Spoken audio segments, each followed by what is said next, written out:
وقتی از یه هافک گلزن حرف میزنیم یا وقتی میخوایم از کسی بگیم که وسط زمین هم مغز تیم بود هم قلب تپنده اون، فقط یه اسم میدرخشه: فرانک لمپارد. پسری که از وست هم شروع کرد ولی سرنوشتش با چلسی گره خورد.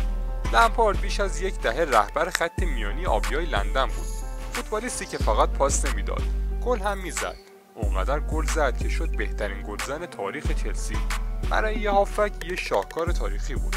با چلسی 3 بار قهرمان لیگ برتر شد. بارها جام‌های داخلی و بالای سر برد و در شب تاریخی 2012 بالاخره جام قهرمانی اروپا رو لمس کرد. بهش میگفتن سوپر فرانکی، نه فقط به خاطر ضربه‌های محکم و شوت‌های بی‌نقصش، بلکه به خاطر تعصب، جنگندگی و قلب بزرگی که برای چلسی گذاشت. مورینیو دربارش میگفت اگه بخوام یه بازیکن برای جنگیدن در هر مسابقه داشته باشم، اون بازیکن فرانک لمپارده. لمپارد بخشی از هویت چلسی بود.